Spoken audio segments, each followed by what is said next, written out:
di mana, Bi? Tempat kunci lah. Udah cari-cari nggak ada, sini bantuin aku cari sih, kamu lagi ngapain? Nonton. Bi, Nah, cepetan, aku buru-buru. Kamu taruh kunci di mana? sih, Kunci mobil. tempat kunci. Ya nggak ada, aku udah cari. Kamu ngapain dari tadi? Bukannya tutup dulu.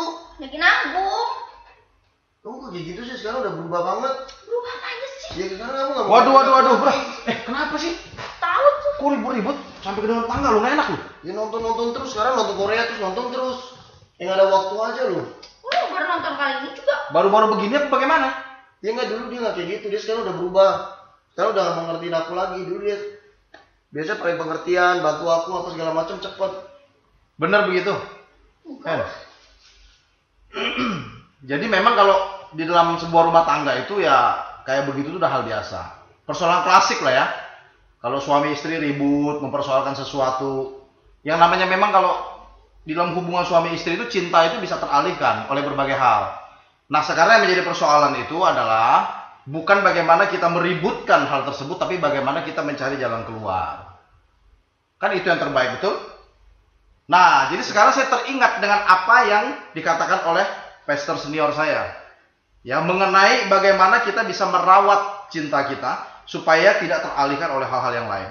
Gimana kalau kita belajar bersama-sama? Nonton video singkat, oke?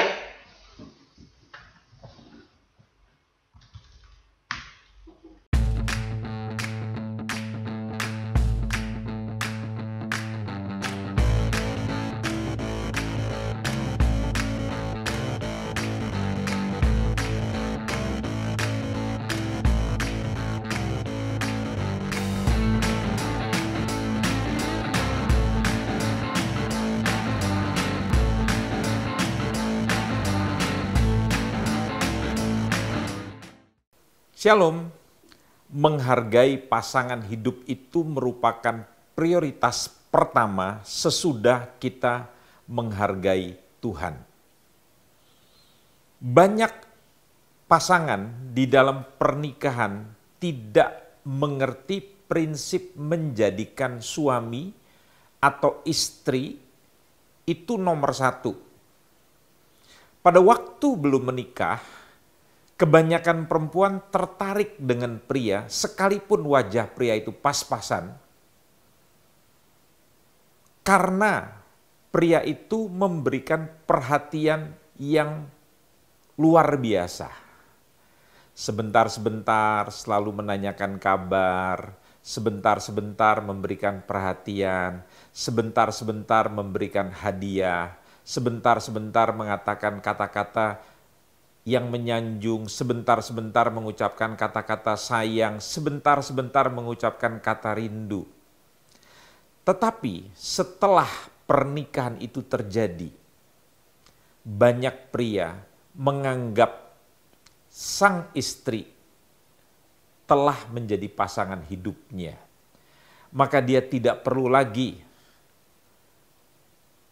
menganggap pasangannya itu adalah yang terpenting, yang dibuktikan melalui perilaku-perilaku sebelum dia menikah dengan sang istri.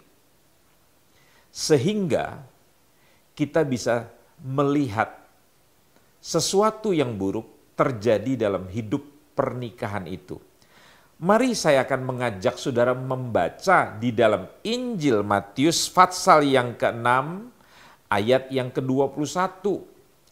Karena di mana hartamu berada, di situ juga hatimu berada. Jadi hati kita akan mengikuti di mana harta kita berada. Kalau saya memberikan harta saya kepada pasangan saya, maka hati saya akan selalu condong ke situ. Tetapi kalau harta saya mulai saya bagi, frekuensinya atau keseringannya dan jumlah waktu yang dikorbankan lebih banyak kepada hal-hal yang lain ketimbang pasangan kita, maka jangan heran satu saat pasangan itu menjadi orang yang merasa tidak dihargai.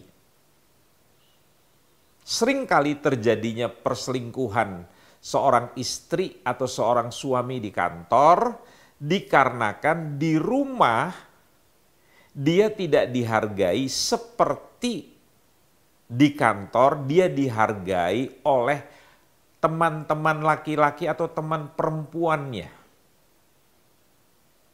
Sehingga tanpa sadar kita menginvestasikan perhatian kita, waktu kita kepada perempuan, kepada laki-laki yang bukan pasangan pernikahan kita. Sehingga apa yang terjadi? Hati kita menjadi bergairah. Hati kita dipenuhi dengan bayang-bayang di mana harta kita taruh tadi. Karena hukumnya berkata, di mana hartamu, di situ hatimu. Jadi kalau harta kita mulai kita investasikan terhadap wanita atau pria lain, jangan heran kita sebagai suami atau istri, kita tidak akan lagi memprioritaskan suami atau istri kita, tetapi kita akan memprioritaskan pasangan-pasangan orang lain. Maksud saya, tidak saja kepada gadis atau perjaka, tetapi juga bisa kepada istri orang, kepada suami orang, atau kepada duda lain, atau kepada janda yang bukan pasangan hidup kita. Kemudian, hal yang selanjutnya yang membuat rumah tangga itu menjadi retak, masih di dalam yang dikatakan tidak mengutamakan, tidak memprioritaskan pasangan kita, tetapi kita mulai memprioritaskan pekerjaan kita, bisnis kita, usaha-usaha kita. Tanpa sadar suami bisa membatalkan janji makan malam dirinya dengan istrinya. Padahal istrinya bukan sekedar menyiapkan makan malam yang biasa. Bahkan dia membeli lilin untuk menyiapkan sebuah makan malam yang romantis. Hanya karena tiba-tiba temannya dari luar kota, Mr. Tanaka dari Jepang, Mr. Chen daripada Guangzhou, istrinya itu dianggap tidak prioritas. Yang dia prioritaskan adalah bisnisnya, pekerjaannya, rekan bisnisnya. Sehingga hati sang suami itu tidak condong ke istrinya. Sehingga istri merasa dinomorduakan, diterlantarkan. Jangan heran istri menjadi tidak respect kepada suami. Jadi ingat, pada waktu suami tidak memprioritaskan istrinya, mengakibatkan istri tidak lagi respect menaruh hormat pada suaminya. Sebaliknya begitu juga. Kalau sang istri tidak menganggap bahwa suaminya itu penting, ada pekerjaan dengan bosnya, pekerjaan kantor lebih penting, suami dianggap tidak penting. Padahal, dengarkan baik-baik kaum istri, suami itu bergelut dalam bidang kehormatan. Seringkali sang suami bercerita, istri main handphone.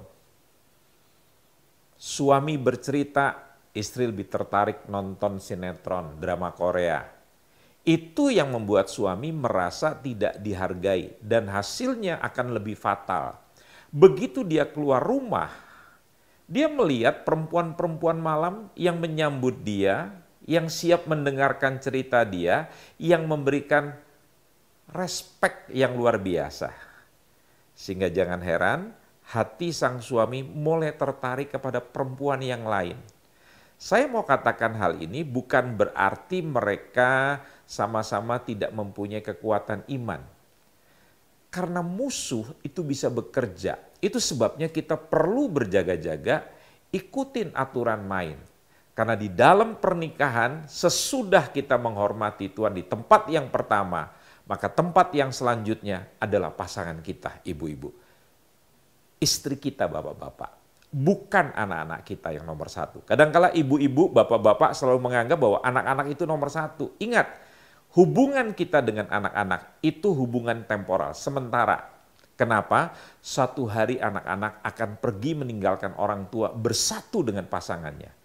Tetapi kita sebagai suami, kita sebagai istri, suami kita, istri kita itu adalah pasangan seumur hidup.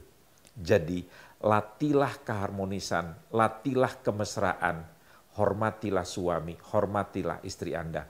Prioritas nomor satu sesudah Tuhan.